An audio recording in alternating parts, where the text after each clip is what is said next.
It was a very simple question that started a very long day. Who moved my belt? My father bellowed the question to his 3 children. It was a Saturday morning in Pensacola, Florida, and he was getting ready to go to work. He didn't normally work on Saturday, but there was apparently a lot to do at the office that day. My sisters and I dutifully ran into the bedroom from which he had yelled his question. I was 12 years old and my sisters were 10 and 8.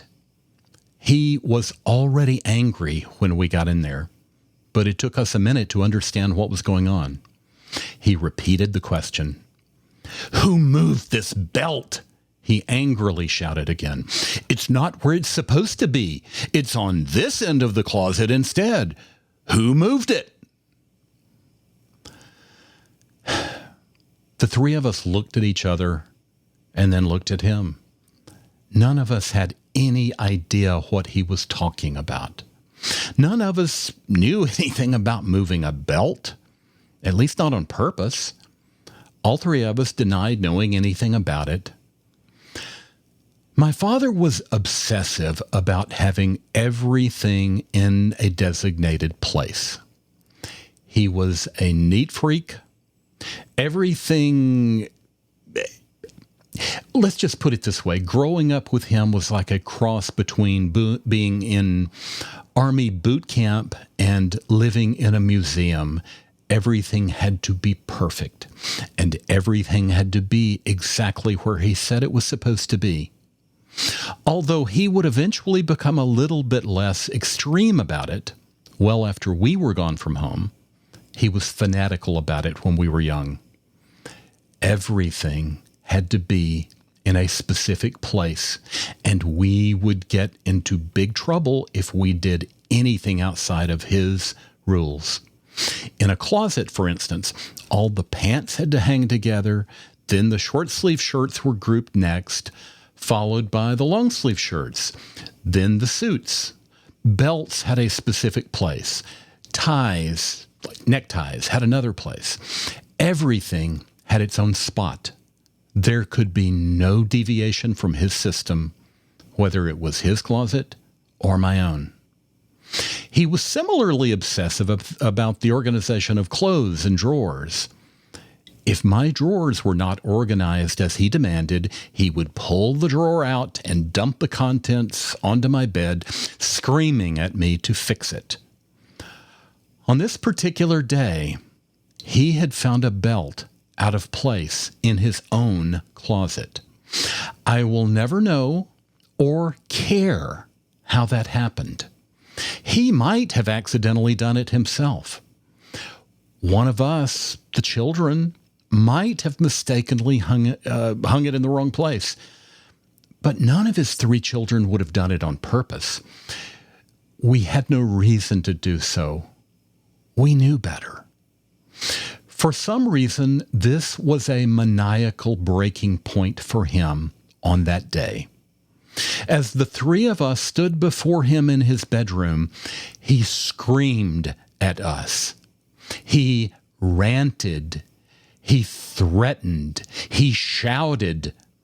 He said someone had moved this belt and nobody was going to do anything today until the guilty party admitted it. We were scared and we were confused. Even in our young brains, and even though we experienced things like this from time to time, we still knew that this was insane. But we had no option to walk away from it.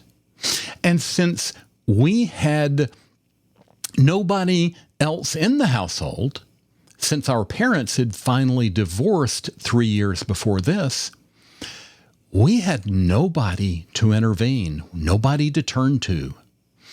This bizarre confrontation went on all day. Periodically, he would send us out of his room for us to talk about it, for us to figure out among ourselves who had been the one who had done it, and then to confess. My younger sister just wanted to confess to it and get it over with. I asked her whether she really did it, and she said she didn't, but she just wanted the ordeal over. I was adamant that we weren't going to admit to something which we hadn't done. Being pragmatic about it today, I can say that that might have been the best for everybody. It might have been best just to allow her to confess to the crime and get it over with. But I always had a strong aversion to what I considered injustice. And it seemed like injustice for anyone to confess to such an idiotic thing, especially when we knew we hadn't done it. We would come back after these little trips to talk about it. We would return to his room where he was still fuming, and we would try to explain again that one of us might have moved the belt by accident, but that none of us had done it intentionally. None of us knew anything about it. I remember doing most of the talking, but maybe my sister said more than I recall. Surely some of the details are lost to my memory. I realize now that the children were the adults in the room that day, as we were for most of my childhood. I was the one trying to fight injustice as respectfully as I could to avoid his anger, and my sister was the pragmatic one trying to take another reasonable position to end the ordeal. My father was the one whose actions were genuinely insane. We spent most of the day lined up in front of him like recruits at Army boot camp while he screamed at us like a psychotic drill instructor. I'm not exaggerating. There's no way that I can make it any worse than it really was. He screamed at us all day. He didn't go to work that day, even though he had promised to come. He told us that he was going to be fired from his job, and it was going to be our fault because we wouldn't confess who was guilty. He was an out-of-control maniac all day. As it finally got dark in the evening, he had angrily sent us to another bedroom to confer once more. I remember the dusk taking hold of the house and it slowly getting dark. There were no lights on anywhere. I didn't even want lights on because somehow it seemed as though that would make it easier for him to find us and punish us. The three of us huddled in that other bedroom, confused about what else to do, since we'd been talking about this and being yelled at all day, when he suddenly disappeared into the den and turned the television on. He didn't turn on any lights. He just sat in silence in front of the television. There was no resolution to anything that day. Nothing else was said about it that day. Nothing else was ever said about it. The whole thing just sort of petered out. The three of us stayed away from him for the rest of the evening. I have no memory of whether we ever ate that night. I just know that the craziness of that day, the insane rage, just sort of faded. We spent the rest of the evening in silence, scared to say anything. We were terrified of setting him off again. He never said another word about the incident, but it became a day that the three of us talked about for years afterward. We referred to it as the "Who Moved the Belt" incident. We had a number of things like that we had names for. But for some reason, this is one that sticks out in my mind very strongly. Years later, well into my adult years, I brought this story up with him as an example from my childhood that had terrified me. He said he didn't remember anything like that. Then he moved on to claiming that it didn't possibly happen. And then he went with what was his favorite argument. Nobody ever gives me enough credit for all I did for you.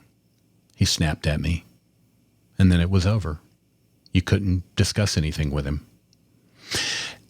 As I've told you before, nothing about my childhood ever made sense to me until a psychologist started explaining narcissistic personality disorder to me about 15 years ago. Even with my understanding of malignant narcissism now, this dysfunctional incident doesn't make sense, but it fits into a long pattern. Most of our days were filled with fear of him. Fear of his volatility, exploding into something inexplicable, such as that incident. But there were some incidents that really stood out as especially bizarre. And as I said, that was one of those days. Even well into my adult years, I am still filled with tremendous fear of unknowns at times. I cannot explain many of my fears to other people, but they're always there, lurking in the background. One of my sisters, the one who wanted to confess to moving the belt years ago, once said that she believes that we suffer from a form of post-traumatic stress disorder. I had never thought of putting it into terms of PTSD, but I do suspect that she's right about it. I have grown tremendously over the last 15 years. I'm not the same person I was then. Back then, I was still a little afraid to have children. No, I wasn't a little afraid. I was a lot afraid because I feared that I might end up being something like him. But despite all of the growth, I still have triggers, things that scare me in unpredictable ways. Even though they're unpredictable, they're there. And no matter how long it's been, I still feel a sense of dread when I think of the question, who moved my belt? I will never know who moved his belt that day. I'll never care. The truth is that it never mattered.